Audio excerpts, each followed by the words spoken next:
आज के वीडियो में हम बात करने वाले हैं बैंक समाधान विवरण में जो अंतर आता है उसके कारण क्या होते हैं। इसके पहले की वीडियो में हमने आपको समझाया था कि बैंक समाधान विवरण क्या होता है। बैंक समाधान विवरण के विषय में हमने समझाया था कि जो ग्राहक होता है वो अपने पास एक रोकड़ वही बना के रखता है और बैंक भी उस ग्राहक के लिए एक पुस्तक में अपना लेखा करके रखता है और उसकी फ़ोटोकॉपी हमें देता है जिसे हम बोलते हैं पासबुक।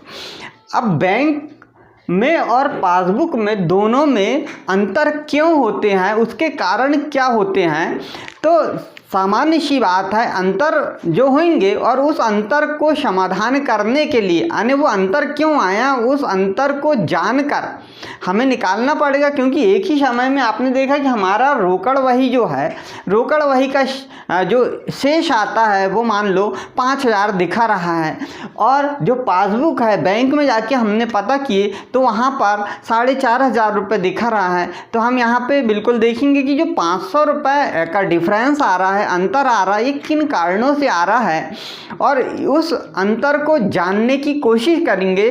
तो ये अंतर को जानना ही समाधान करना कहलाता है, इसलिए हम इसे बैंक समाधान विवरण कहते हैं। और यह किसी भी तिथि को जिस समय आपने खाता को मिलाया अर्थात रोकड़ वही को तैयार किया या पासबुक को तैयार किया और दोनों को तैयार किया, तैयार करने के बाद में आपको वहाँ पे फ़र्क समझ में आया, दोनों में अंतर समझ में आया, उसी दिन आप ये विवरण तैयार कर सकते हैं। ऐसा नहीं है कि एक जैसे हम बैलेंस शीट वगैरह वर्ष के अंतिम दिन तैयार करते हैं, ऐसा इसमें कुछ भी नहीं है।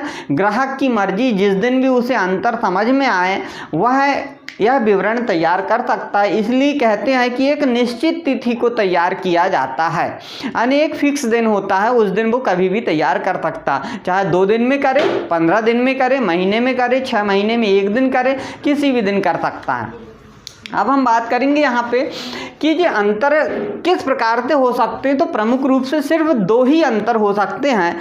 जैसा आप देख रहे हैं कि कुछ ऐसे व्यवहार होते हैं जिसको रोकड़ वही में हमने लिख दिया, ये हमारी रोकड़ वही है और इस रोकड़ वही में हमने लिख दिया है, लेकिन जो पासबुक है अर्थात पासबुक में हमने उसको लिखा ही नहीं है। तो यहाँ पे अंतर आ जाएगा क्योंकि यहाँ पे लिखा गया, रोकड़ वही में हमने हमारी पुस्तक में लिख लिए हैं और बैंक में लिखा ही नहीं है, तो अंतर आएगा। तो वो कौन से व्यवहार होते हैं उन पर भी हम चर्चा करेंगे, लेकिन पहले हम इसको समझ लेते हैं। दूसरा नंबर क्या हो सकता है कि जो पासबुक है हमारी, इस पासबुक में हमने उसे लिख लिया है, पासबुक में लिख लिया है, लेकिन जो रोकड़ वही है इसमें नहीं लिखा है, तो भी अंतर आ जाएंगे। अर्थात 2 प्रमुख कारण है जिनके कारण ही हमारी पासबुक और रोकड़ वही दोनों में अंतर हो सकते हैं।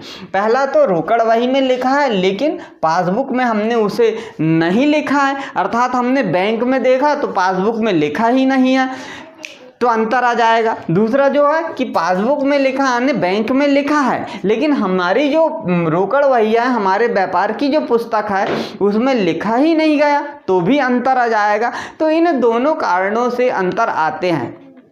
अंतर अब दोनों कारण है तो हम यहाँ पे देखेंगे कि क्या हो सकता है कि हमने रोकड़ वही में उसे लिखा लेकिन पासबुक में नहीं लिखा पाया, वो कौन सी बात हो सकती। तो अक्सर करके आपने देखा होगा कि जो चेक होते हैं वो चेक से संबंधित जो भी व्यवहार होते हैं वो संबंधित व्यवहार में अक्सर करके ये समस्या आती है, चेक से संबंधित व्यवहार में।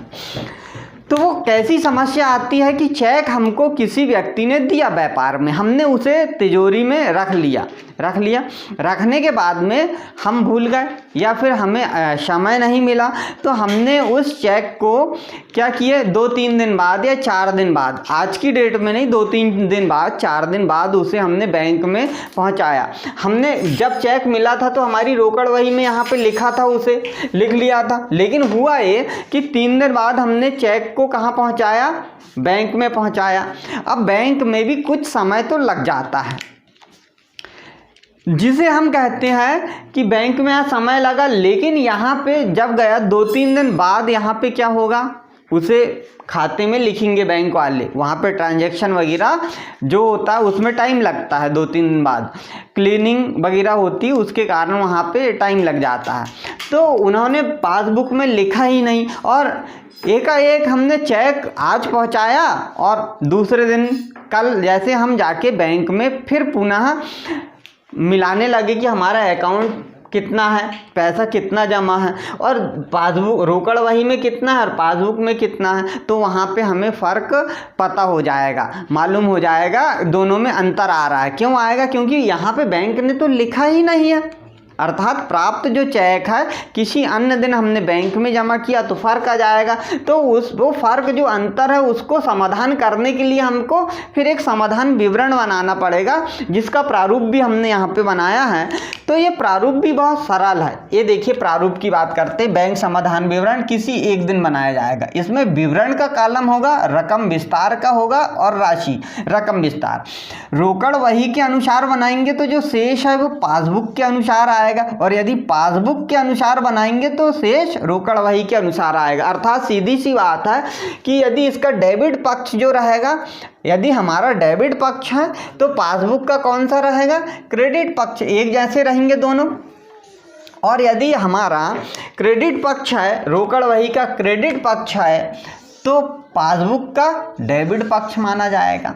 बिल्कुल आपको समझ में आएगा। दोनों विपरीत चलेंगे क्योंकि हमारी पुस्तक में हम अपने आप को मालिक हैं ये समझ के, व्यापार समझ के करेंगे। ऐसे ही बैंक जो है तो अन्य संस्थान है और बैंक वाले जो है तो उनकी संस्थान को वो उनके हिसाब से हमको ग्राहक समझ के वो प्रविष्टि करेंगे। उनका दृष्टिकोण अलग होगा, हमारा दृष्टिकोण अलग होगा, इसलिए दोनों में फ़र्क आ जाएंगे। इसलिए हमने डेबिट पक्ष उतना ही क्रेडिट पक्ष होना चाहिए और रोकड़ वही का क्रेडिट पक्ष उतना ही डेबिट पक्ष बैंक खाते का होना चाहिए। दोनों एक जैसे यहाँ पे होने चाहिए, ये दोनों एक जैसे होने चाहिए।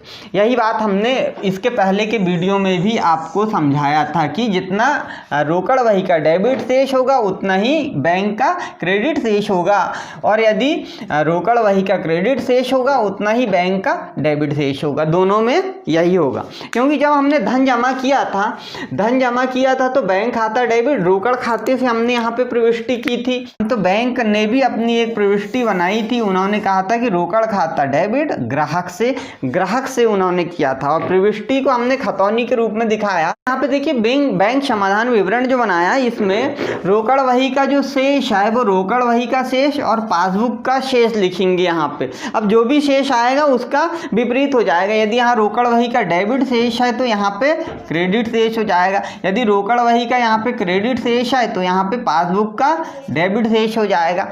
आपको समझ में आया होगा यहाँ तक। अब देखिए इसमें कुछ मदों को जोड़ा जाएगा और कुछ मदों को घटाया जाएगा। अब इन शेषों के आधार पे घटाया जाएगा। यदि वह रोकड़ वही में वह चीज़ लिख दिया है, जैसे कि हमने चेक जो है वो चेक अभी हमने जो पहला बताया कि चेक जो हमको मिला था उस चेक को हमने क्या काम किए थे?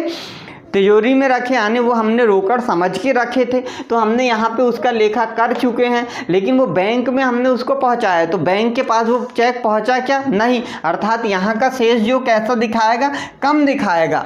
तो यदि हम अब जिसके अनुसार, जैसे रोकड़ वही के अनुसार बनाना चाहते हैं तो अब हमको देखना पड़ेगा कि ये कम है, अर्थात यहाँ पे हमको कम करना पड़ेगा रोकड़ वही में। जब तो दोनों का शेष कम ज़्यादा होगा, सीधी सी बात, बैंक वाला अपना जो अकाउंट था वो बदलेगा नहीं, हमको ही बदलना पड़ेगा। हाँ, बैंक की कोई गलती रहेगी तब उसका सुधार किया जा सकता है, उनको बोल के कि ये आपने गलत किए हैं।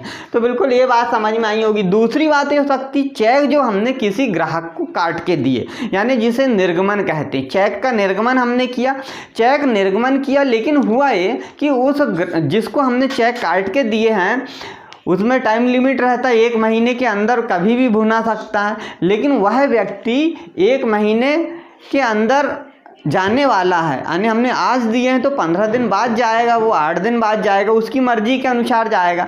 और वो जब जाएगा उसके पहले ही हम यहाँ पे जाकर बैंक में पता करते हैं कि हमारा अकाउंट बैलेंस कितना है। तो हमारा अकाउंट बैलेंस जो है वो कम ज़्यादा दिखाएगा। क्यों दिखाएगा? क्योंकि आप जानते हैं कि रोकड़ वही में हमने जब उसे चेक काट के दिए, निर्गमित किए थे, उस समय तो हमने यहाँ पे लिख दिए ना कि हमने रामलाल को इतना रुपए दे दिए, लेकिन बैंक से पैसा कम नहीं होगा तो फिर फ़र्क आ जाएगा। तो चेक निर्गमन करने पर भी दोनों में फ़र्क आ जाएगा। आपको समझ में आया होगा बिल्कुल। हमने यहाँ पे चेक निर्गमन की बात बताए, ऐसे ही इससे पहले चेक जो प्राप्त हुआ था उसकी भी हमने आपको बात बताया, दोनों में संग्रहण वाली बात कि कैसे हो जाता है। इसी प्रकार जो हमने चेक था उस चेक को बैंक पहुंचाया, लेकिन जिसने हमें चेक काट के दिया था वो चेक क्या हुआ? वो चेक अनादरित हो गए। अनादरित होने का मतलब तिरस्कृत हो गए। कहने का अर्थ यह है कि जिस व्यक्ति ने चेक हमको दिया था उसके अकाउंट में पैसे ही नहीं थे, तो बैंक ने कहा कि भाई उसके अकाउंट में तो पैसे नहीं हैं, तो डिसऑनर कर दिया, तो अनादरित हो जाता है। अब अनादरित हो गया तो हमने तो यहाँ पे लिख लिया तो रोकड़ खाते में कि इतना रुपए उससे मिला, लेकिन बैंक में वह पैसे बढ़ेंगे क्या? नहीं बढ़ेंगे, अर्थात फिर फर्क आ जाएगा। यानी संग्रहित जो चेक है वो अनादरित हो जाएगा, तो भी रोकड़ वही और पासबुक में फर्क आ जाएगा। अब फर्क आ जाएगा तो क्या करेंगे? हमने रोकड़ वही में वो पैसा लिख लिया था लेकिन पासबुक में नहीं लिखा है, तो हमें रोकड़ वही से क्या करना पड़ेगा? उसे कम करना पड़ेगा, क्योंकि दोनों में फ़र्क आ गया है, अंतर आ गया है, इसीलिए ये सब हमें करना पड़ेगा। कुछ ऐसे होते हैं कि जो प्राप्त है चेक उनको हमने रोकड़ वही में लिखा है और पासबुक में नहीं लिखा है, तो वो अंतर आएंगे। तो बिल्कुल आप समझ गए होंगे कि अंतर क्यों आता। अक्सर करके चेक से संबंधित जो लेन देन होते हैं उन लेन देनों के कारण ही यहाँ पे अंतर आते हैं। तो ये रोकड़ वही में लिखा गया किंतु पासबुक में नहीं लिखा गया, ये प्रमुख अंतर आप समझ गए होंगे।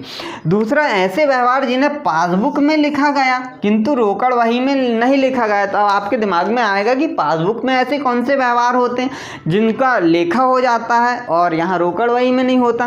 तो यहाँ पे थोड़ा सा समझने की बात है कि पासबुक में जो व्यवहार है, जो बैंक है, बैंक भी अपने कई प्रकार के व्यय लगाती, जिसको हम बोल सकते हैं बैंक व्यय।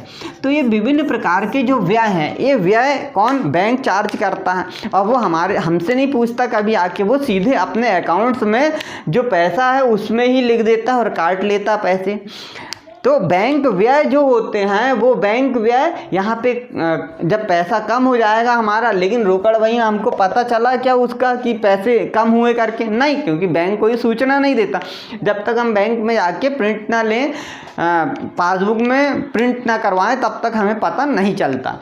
अच्छा, तो इसमें यहाँ पे बैंक में तो पैसा कम हो जाएगा लेकिन रोकड़ वही में पैसा कम नहीं होगा। अब अंतर आ जाएगा, दोनों में अंतर हो जाएगा। तो सीधी सी बात है, जब समाधान करना है हमको तो बैंक में हमें उसे जोड़ना पड़ेगा, क्योंकि यहाँ पे घट गया है, इसके जैसा बनाना तो इसे हमको घटाना पड़ेगा। या फिर यदि यहाँ घट गया तो इसे भी रोकड़ वही से भी घटा दो उतना रुपए कि भैया बैंक ने इतना रुपए कम कर दिया, हमारा बैंक के व्यय लगा दिया, तो यहाँ पे हो जाएगा। कोई बैंक सरचार्ज करता है तो भी यहाँ पे पैसे कम हो जाएंगे, क्योंकि बैंक कम कर देगा तो रोकड़ वही में भी हम उसे कम कर देंगे, तो हमारा समाधान हो जाएगा, बैंक में दोनों का मिलान हो जाएगा।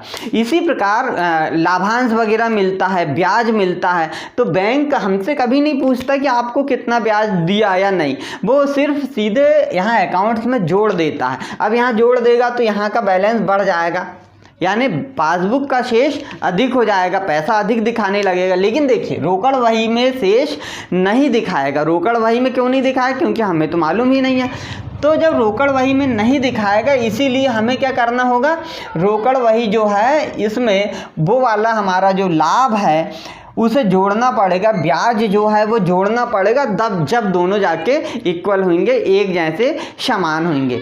इसी प्रकार आपने देखा होगा कि जो लाभ वगैरह मिलते हैं, लाभांश वगैरह मिलता है, वो लाभांश वगैरह या ब्याज वगैरह जब जमा होता है तो भी इस प्रकार की समस्या आती है। एक और खाता यहाँ पे देखा होगा आपने कि हमने किसी ग्राहक को पैसे दिए और वो ग्राहक ने क्या काम किया? सीधे हमारे अकाउंट में जमा कर दिया, और जब अकाउंट में जमा करेगा तो बैंक में वो पैसा आ जाएगा, बैंक में आ जाएगा, लेकिन हमें मालूम नहीं है अभी तक, इसलिए वो रोकड़ वही में यहाँ लिखेगा ही क्या? नहीं नहीं लिखे गए हैं। अब इसके कारण इसी बीच में हमने क्या काम किए, बैंक गए और प्रिंट आउट लिए, तो वहाँ से दोनों में डिफरेंस आ गया, अंतर आया। और उस अंतर का समाधान करने के लिए, क्योंकि वो बैंक में लिखे गए और वो व्यक्ति हमें पैसा देता है, इसलिए हमें रोकड़ वही में भी उसे जोड़ देना चाहिए जब बनाएंगे। लेकिन हमें यहाँ पे विशेष ध्यान देना होगा, डेबिट, और यदि रोकड़ वही का डेबिट शेष है तो पासबुक का क्रेडिट शेष एक जैसा होगा, और रोकड़ वही का क्रेडिट शेष है तो पासबुक का डेबिट शेष एक जैसा होगा। इसीलिए हमने यहाँ पे